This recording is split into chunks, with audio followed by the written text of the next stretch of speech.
हम लोग रेखा का जो है समीकरण निकाल चुके हैं, कार्तीय रूप में और सदिश रूप में, दोनों रूप में। अब हमारा जो अगला पॉइंट है वो समतल के बारे में हम लोग पढ़ेंगे। तो हमारा हेडिंग होगा समतल।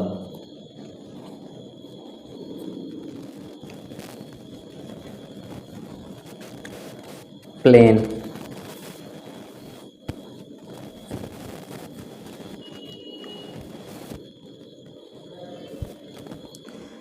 तो सबसे तो पहले हम लोग ये समझेंगे कि प्लेन होता क्या है, जो कि आप बहुत छोटी ही क्लास से पढ़ते हैं। जैसे आपका ये पूरा जो ये कागज़ है ये क्या है, ये प्लेन है, ठीक है। तो प्लेन को हम लोग दिखाने के लिए ऐसे बना दिया करेंगे, ये हमारा प्लेन हो गया। और ये प्लेन में क्या होता है, ये सारे पॉइंट होते हैं, ये पॉइंट से मिलके बना होता है। और जो प्लेन की कोई भी मोटाई नहीं रहती, जैसे ये कागज़ है हमारा, इसकी कुछ मोटाई होगी, थिकनेस, लेकिन ये जो प्लेन जब हम लोग इसको मानेंगे तो उसकी मोटाई नहीं होगी, क्योंकि बिंदु की कोई भी मोटाई नहीं होती। और ये अपना पूरा जो है चारों तरफ अनंत तक फैला रहता है। जैसे ये कागज़ की जो सीट आपकी दिख रही है, ये मान ले कि चारों तरफ अनंत तक फैला है, तो यही हमारा क्या हो गया, प्लेन हो गया, बस इसकी मोटाई नहीं रहेगी। तो समतल को हम लोग ऐसे प्रदर्शित करेंगे, तो ये हो गया समतल हमारा बेसिक डिफिनीशन। तो रेखा का समीकरण हम लोग निकालते थे, तो हमको पता है कि अगर दो बिंदु दिए हों हमारा ए और बी, तो दो बिंदुओं से होकर जाने वाली केवल और केवल एक रेखा हो सकती है, ठीक है। तो अगर आपको ये दिया हुआ कि दो बिंदु ए और बी से जाने वाली रेखा, तो आपकी एक सिंगल रेखा होगी, वो फिक्स हो गया। या आपको ये दिया हुआ कि किसी बिंदु P से जाने वाली और किसी रेखा L के समांतर जो है कोई रेखा, तो ये भी हमारा क्या हो जाता है, फिक्स हो जाता है। यानी किसी भी रेखा का समीकरण ज्ञात करने के लिए हमको कम से कम कितना इन्फॉर्मेशन पता होना चाहिए कि जिससे हम जिस रेखा की बात करने जा रहे हैं वो हमारा फिक्स हो जाए। उसी हिसाब से हम लोग समतल की भी बात करेंगे। तो लिखते हैं कि एक समतल को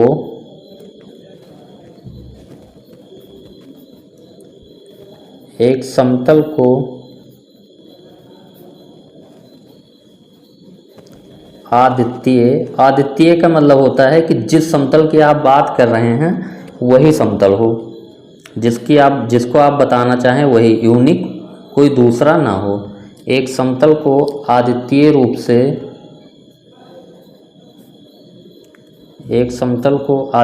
रूप से ज्ञात किया जा सकता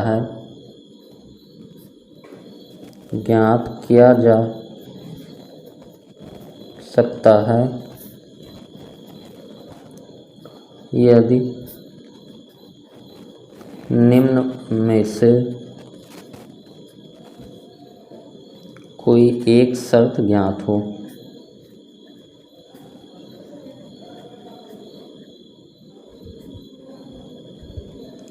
तो कुछ जो है हमारा शर्तें होंगी, जो कुछ पॉइंट होंगी, अगर उतना इन्फॉर्मेशन हमको पता है तो हमारा जो रेखा होता है वो प्लेन जो होता है वो फिक्स हो जाता है।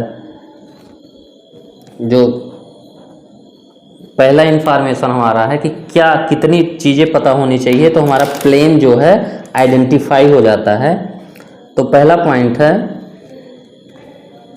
जिस समतल की बात करी जा रही उस समतल का अभिलंब पता होना चाहिए।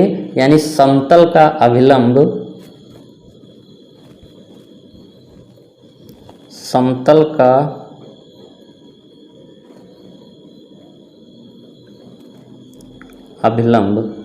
अभिलंब का मतलब कि जैसे एक कागज का तल आपका एक समतल है, तो उस पे जो है कोई लंबवत रेखा, ये आपका ये क्या हो गया, ये कागज, ये जो है कागज के तल का अभिलंब हो गया, जो इससे 90 का कोण बना रहा है।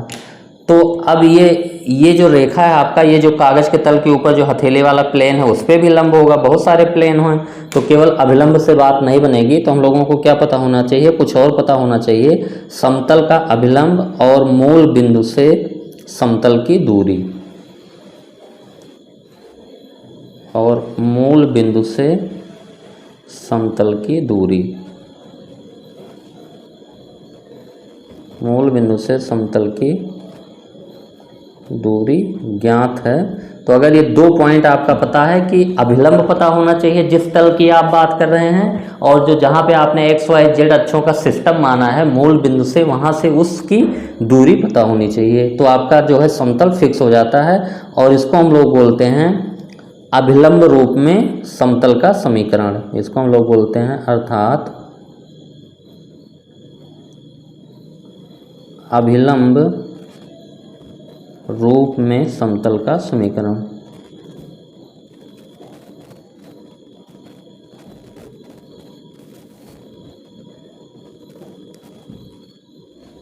तो ये फर्स्ट पॉइंट हम लोगों का हो गया।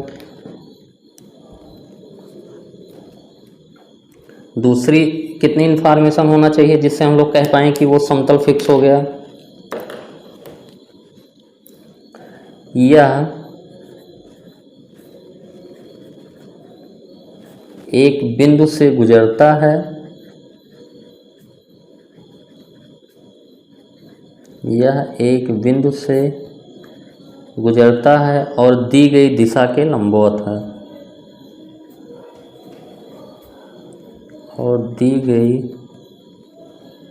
दिशा के लंबवत है। दूसरा इंफॉर्मेशन हमारा हो गया।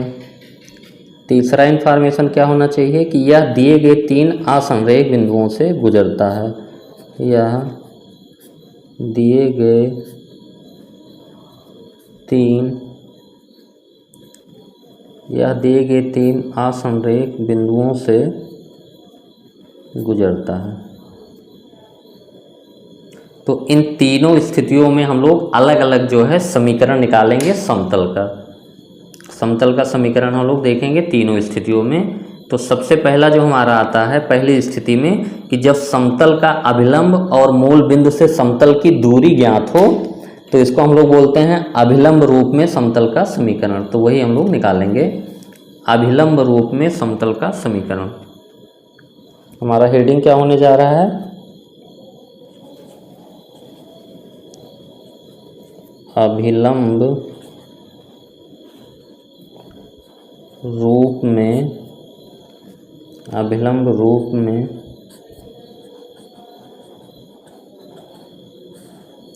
समतल का समीकरण।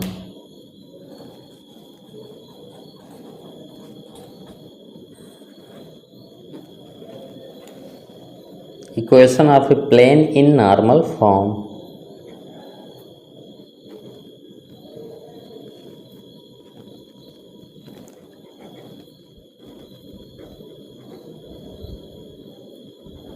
Equation of a plane in normal form.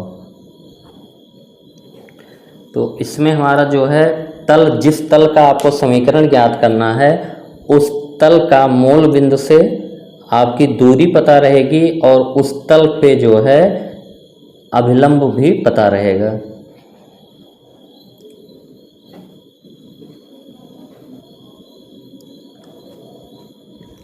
यही तो है हमारा अभिलंब रूप में समतल का समीकरण कि मूल बिंदु से उसकी दूरी आपको पता रहेगी उस तल का, और उसका अभिलंब भी पता रहेगा, यानी उस तल पे जो लंब वेक्टर होगा वो भी आपका पता रहेगा। तो ये हमारा एक्स एक्सिस हो गया, ये वाई एक्सिस, ये जेड एक्सिस, ये हमारा ओरिजिन हो गया।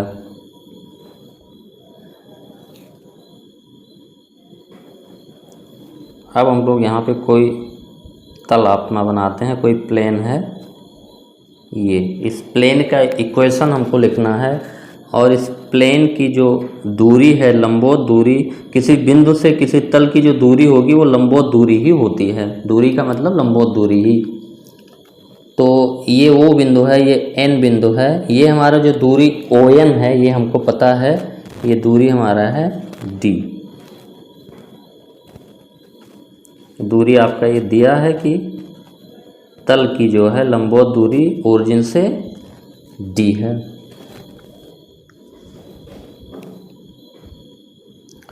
और अभिलंब भी पता है, यानी आपको लंबवत दूरी पता है और अभिलंब भी पता होगा, तो यानी इस तल पे जो ओ एन है, ओ एन के अनुदिश हमको एकांक वेक्टर एन कैप ये भी पता है। अभिलंब भी पता है। तो 2 पॉइंट हमको पता रहेगा अभिलंब रूप में समतल का समीकरण कि उस तल की ओरिजिन से लंबवत दूरी पता रहेगी और उस पे जो लंब है उस तल पे वो लंब पता रहेगा। तो लंब पता होने के लिए हमको क्या है, यहाँ लंब जो है उसके अनुदिश आपका मात्रक सदिश n कैप पता है। तो जो पता है वो हम लोग लिख लेते हैं। समतल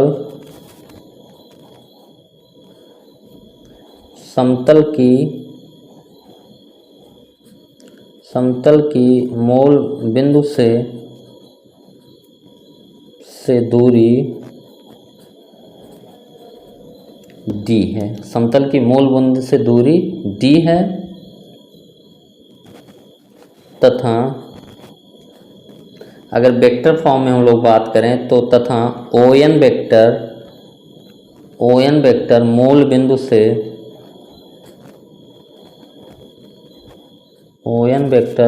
बिंदु से तल पर लंब है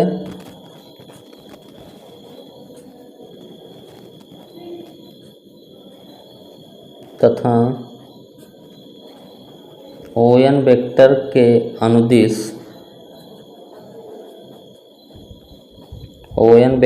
अनुदिश मात्रक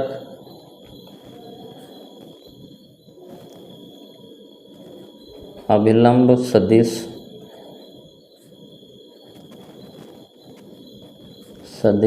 n कैप है। तो दो इंफॉर्मेशन हमको पता रहेगा तल के बारे में कि मूल बिंदु से दूरी d है और मूल बिंदु से दूरी d है तो ये आपका लंबवत दूरी होगा, यानी ये लाइन आपका लंब होगा। तो यही हमारा अभिलंब हो गया। तो अभिलंब के अनुदिश जो हमारा एकांक सदिश है वो n कैप दिया हुआ है। तो यही 2 इंफॉर्मेशन से हम लोगों को क्या निकालना है, इस तल का प्लेन का इक्वेशन निकालना है। तो किसी भी समतल के समीकरण का मतलब कि इस समतल में जितने भी पॉइंट होंगे कुछ ऐसी कंडीशन लिखना जो सारे पॉइंट उस कंडीशन को सेटिस्फाइड करें। यही होता है तल के इक्वेशन का मतलब, या किसी भी रेखा के समीकरण का मतलब कि उस रेखा पे जितने भी बिंदु आ रहे हैं आपको एक ऐसा समीकरण लिखना है जिसमें वह सभी बिंदु सम्मिलित हों और उस कंडीशन को वह सभी बिंदु फॉलो करते हों। तो इसमें हम लोग अपना रैंडम कोई बिंदु अगर हम लोग इस पर P लेते हैं, इसमें हम लोगों ने कोई बिंदु P लिया और हम लोगों ने P को यहाँ से ओरिजिन से मिला दिया और इसको हमने वेक्टर R वेक्टर का नाम दिया, कोई रैंडम बिंदु P। अच्छा, अगर निर्देशांक के पदों में बात करी जाए तो हम लोग इसके निर्देशांक मान लेंगे x, y, z। तो अगर इसके निर्देशांक हमारे x, y, z हैं, ठीक है। अब P बिंदु रैंडमली हम लोगों ने माना तो इसको लिख देते हैं कि माना समतल पर कोई बिंदु, माना समतल पर कोई बिंदु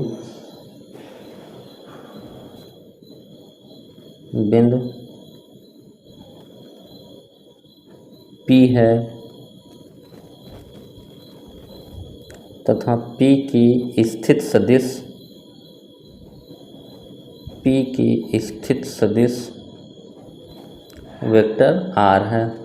क्योंकि P पे जो सारे बिंदु हैं उनको कंडीशन में लाना हमको, तो P हम लोगों ने कोई रैंडम अपना मान लिया कि कोई बिंदु P है और उसका स्थित सदिश R है। अगर हम लोग इसको मिला दें, यहाँ से N और P को मिला दें और NP वेक्टर अगर हम लोग बात करें तो हमारे पास एक ट्रायंगल बन गया ONP, जिसमें ON vector plus NP vector बराबर हमारा OP वेक्टर हो जाएगा।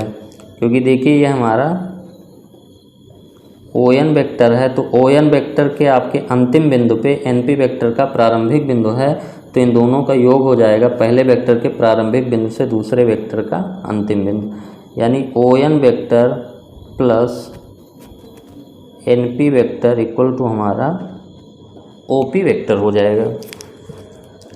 तो ये पहले हम लोग लिख लेते हैं। अच्छा, इसका हम लोग क्या करेंगे, NP वेक्टर यानी P बिंदु आपका जैसे जैसे बदलेगा तो NP वेक्टर कहीं पे भी मिलेगा तो NP वेक्टर हमारा तल में होगा।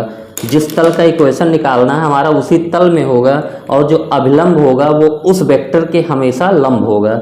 यानी ये जो ओ एन वेक्टर और एन पी वेक्टर, पी जैसे जैसे बदलेगा वो उसके बदलने से ये हमेशा बदलेगा, लेकिन वो हमेशा लंब रहेगा ओ एन पे।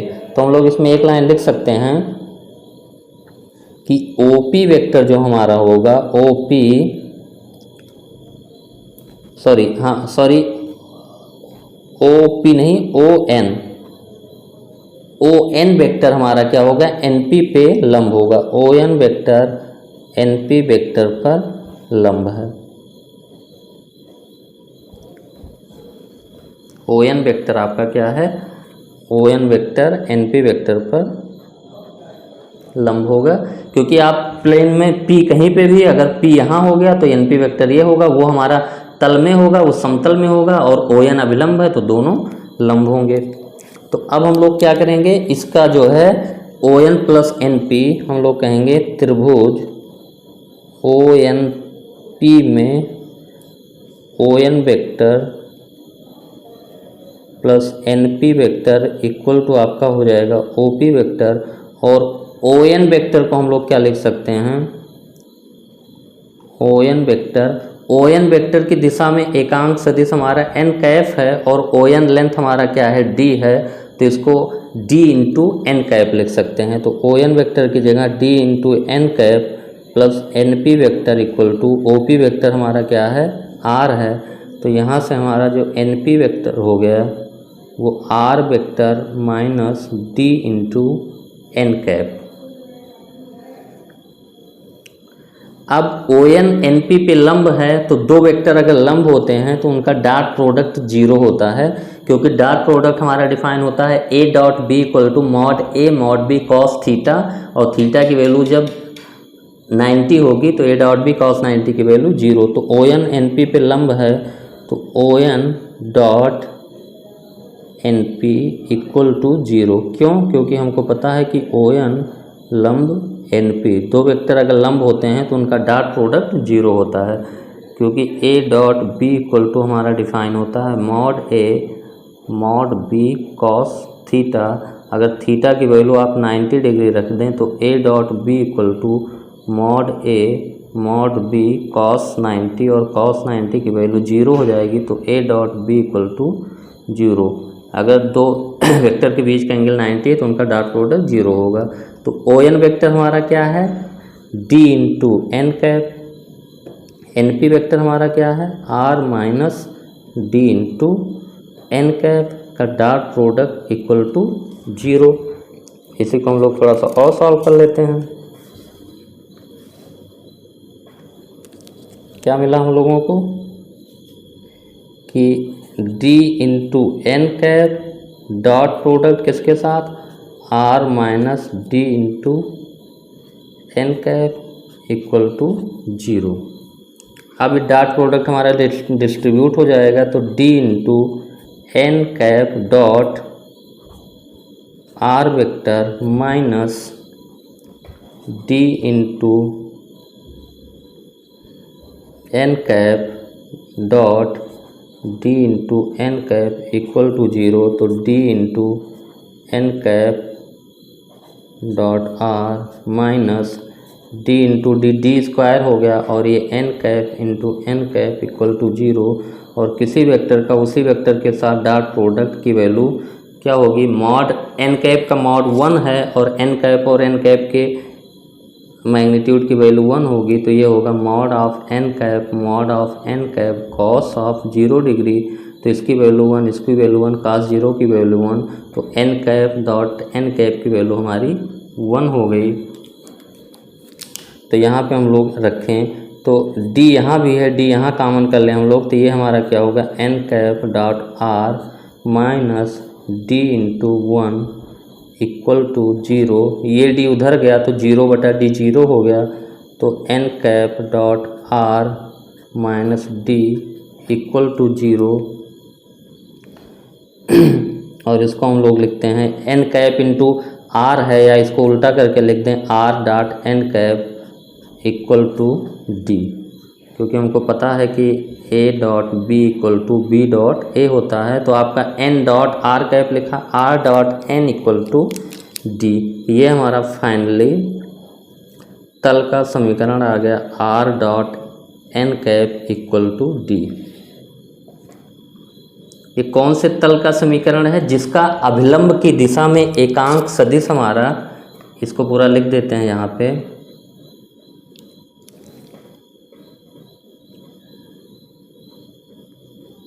उस समतल का समीकरण, उस समतल का समीकरण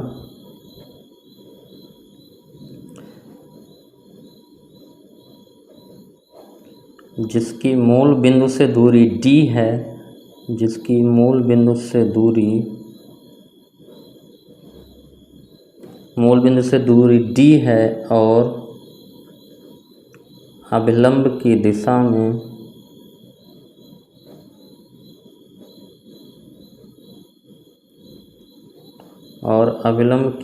में मात्रक सदिश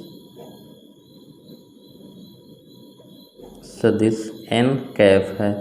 यानी अगर अभिलंब की दिशा में मात्रक सदिश n कैप आपका हो और मूल बिंदु से दूरी d है, तो r dot n cap equal to d, ये हमारा जो है वेक्टर रूप में तल का समीकरण हो गया। ये समीकरण जो हमारा है, ये समतल का सदिश समीकरण है, क्योंकि वेक्टर के रूप में यूज किया गया है। ये समतल का सदिश समीकरण है। अब हम लोग जो है अगला काम करेंगे, इसी को कार्तीय रूप में हम लोग लिखेंगे। तो अगला जो हमारा होगा हेडिंग, इसी जो समीकरण का कार्तीय रूप, कार्तीय रूप, कार्टेशियन फॉर्म।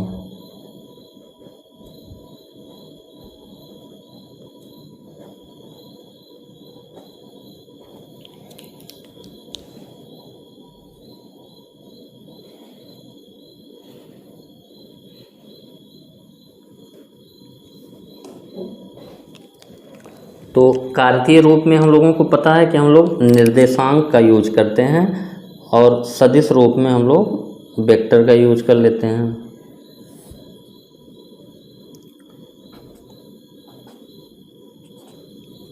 और फिगर फिर से बना लेते हैं।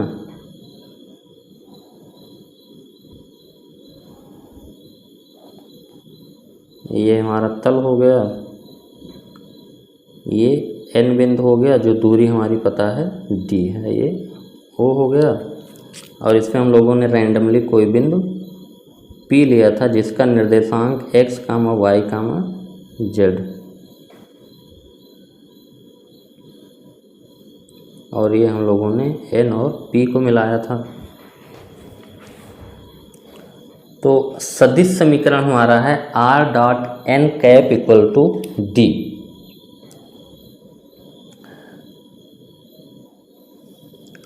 तो ये जो अगर पॉइंट P के निर्देशांक, अब हम लोग यहाँ पे क्या लिखेंगे, माना कोई बिंदु P है,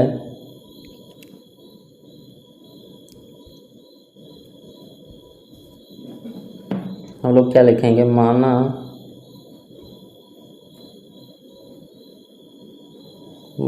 समतल पर कोई बिंदु, माना समतल पर कोई बिंदु P है, कोई बिंदु P है जिसका निर्देशांक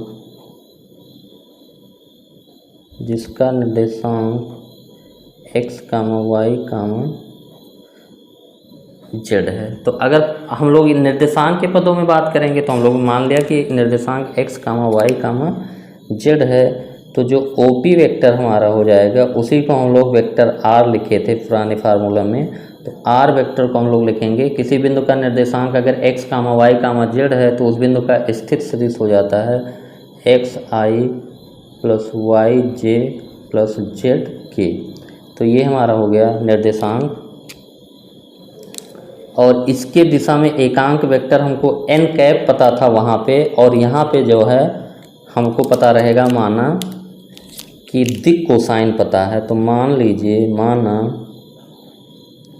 n कैप वेक्टर की दिक कोसाइन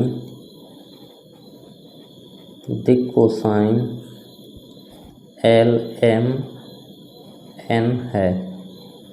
तो वहाँ पे हम लोगों का अभिलंब की दिशा में एकांक सदिश दिया रहेगा और यहाँ पे अभिलंब का जो है दिक कोसाइन दिया रहेगा। तो अगर किसी भी वेक्टर की दिशा में दिक कोसाइन, वेक्टर का दिक कोसाइन पता हो तो उस वेक्टर का जो है हम लोग लिख सकते हैं, एकांक वेक्टर हमारा क्या हो जाएगा, LI cap plus M J cap plus N K cap. तो ये हमारा समीकरण नंबर 1 हो गया। यहाँ R का पता चल गया हम लोगों का। समीकरण नंबर 2 N का पता चल गया। समीकरण 1 तथा 2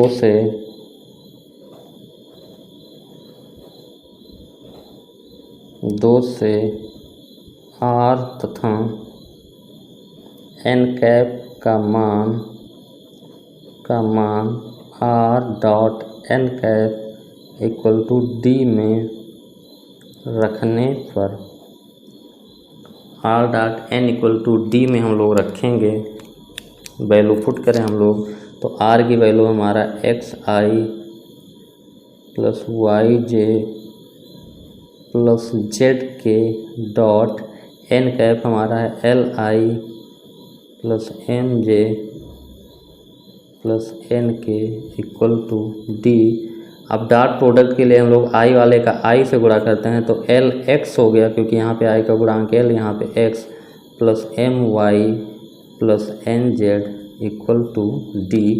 ये हमारा आ गया समीकरण कार्तीय रूप में।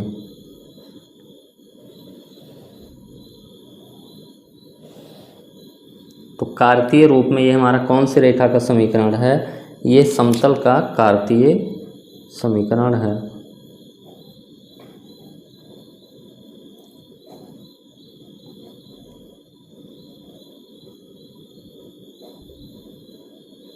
कार्तीय समीकरण है और इसमें जो टर्म है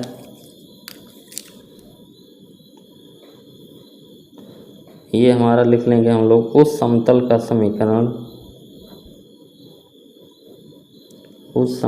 समीकरण जिसकी मूल बिंदु से दूरी, उस समतल का समीकरण जिसकी मूल बिंदु से दूरी D है तथा अभिलंब का दिक कोसाइन LMN है। तो ये हम लोगों ने कार्तीय रूप और सदिश रूप दोनों में हम लोगों ने इक्वेशन लिख लिया। तो अब यहाँ पे एक पॉइंट और हो सकता है, ये हमारा क्योंकि R dot N cap equal to D और LX plus MY plus NZ equal to D, ये दो इक्वेशन हम लोगों ने लिखा है। लेकिन ऐसा हो सकता है हम लोगों का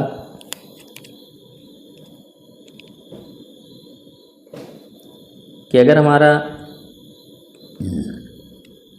जो अभिलंब है उसका दिक अनुपात दिया हो, यदि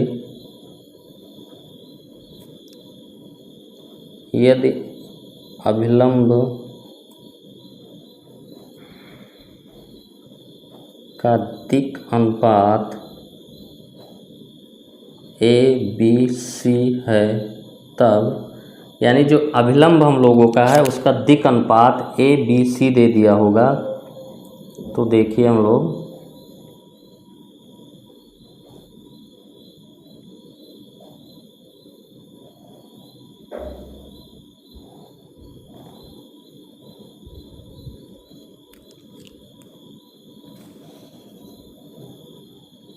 तो अगर इस रेखा का दिक अनुपात हमको इस सदिश का ABC दिया होगा तो ON जो वेक्टर हमारा हो जाएगा AI plus b j plus c k, अगर दिक् अनुपात हमारा दिया होगा तो हमारा जो वेक्टर सदिश, जो सदिश वाला इक्वेशन हो जाएगा r dot a i plus b j plus c k equal to D.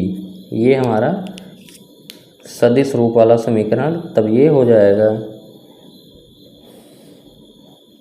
और कार्तीय समीकरण के लिए हम लोग क्या करेंगे, आर की value x i plus y j plus z k यहाँ पे रखेंगे, तो x i plus y j plus z k dot a i plus b j plus c k equal to d. Dot product निकालने के लिए आई वाला के आई के साथ, तो a x plus b y plus c z equal to d.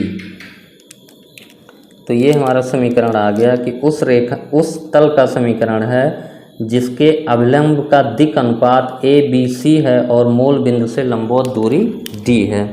तो इसको हम लोग लिख लेंगे, ये हमारा सदिश समीकरण है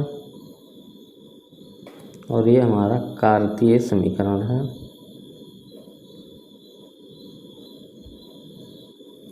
तो इसमें हम लोग लिख लेंगे कि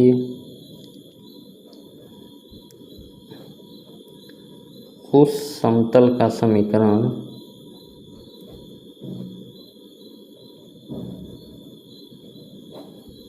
जिसकी मूल बिंदु से दूरी d है,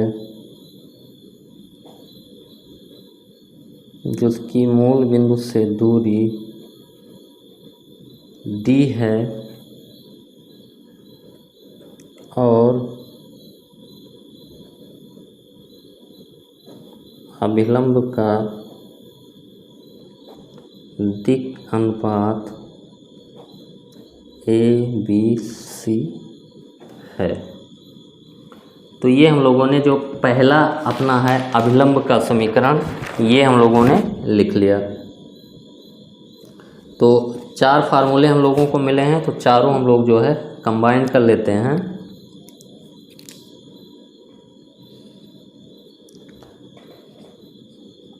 are dot N cap equal to D, ये हमारा हो गया। ये कौन से तल का समीकरण है,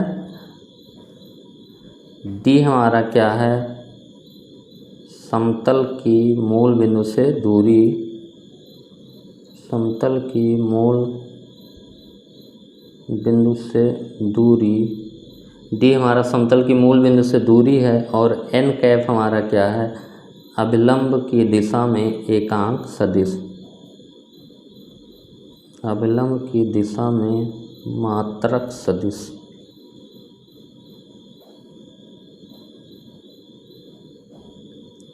ये और ये हमारा जो फार्मूला है,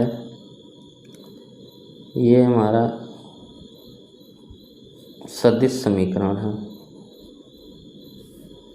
और कार्तीय समीकरण हमारा क्या फार्मूला हम लोगों ने पढ़ा, कार्तीय समीकरण हमारा है L X plus M Y plus N Z equal to D. यहाँ पे हमारा मूल बिंदु से जो दूरी है वो डी है, डी हमारा तो वही है मूल बिंदु से दूरी, तल की मूल बिंदु से समतल की दूरी, और L कामा M कामा N अभिलंब का दिक् कोसाइन है। तो फाइनल ये बात है हमारा, ये अभिलंब की दिक् कोसाइन है। अब इसी में हमारा थोड़ा सा चेंज हो जाता है, अगर n हमारा जो है ये दिया हो, अगर दिक् अनुपात दिया हो तो ये r dot a i plus b j plus c k equal to D हमारा हो जाता है। यहाँ हमारा डी तो हो गया ये मूल बिंदु से दूरी, मूल बिंदु से दूरी, और ए कामा बी कामा सी, ए कामा बी कामा सी अभिलंब का दिक् अनुपात है, क्योंकि अगर फार्मूले में आपको ये नहीं पता है कि कौन क्या है तो यूज नहीं कर पाएंगे। और अगला हम लोगों का ये भी हमारा जो है ये सदिश समीकरण है, सदिश समीकरण। और इसका जो कार्तीय समीकरण हमारा हो जाता है ax + by + cz = d। इसमें फिर वही है, d हमारा मूल बिंदु से, d समतल की मूल बिंदु से दूरी है, समतल की मूल बिंदु से दूरी। और a, b, c अभिलंब की दिक् अनुपात। तो ये हमारा जो अभिलंब रूप में जो है सदिश का अभिलंब रूप में तल का समीकरण, इसके अभिलंब रूप में समतल का समीकरण। तो ये कंडीशन हो सकती है, ये हमारा जो फाइनल कंक्लूजन है। r dot n cap = d, lx + my + nz = d, r dot ai + bj + ck = d, ax + by + cz = d। ये हमारा सदिश है, ये हमारा सदिश है। n कैप क्या है? अभिलंब की दिशा में एकांक सदिश या मात्रक सदिश। d हमारा मूल बिंदु से समतल की दूरी है। और यहाँ पे a b c हमारे क्या हैं? अभिलंब के दिक् अनुपात हैं। और d मूल बिंदु से दूरी है। और ये हमारा हो गया।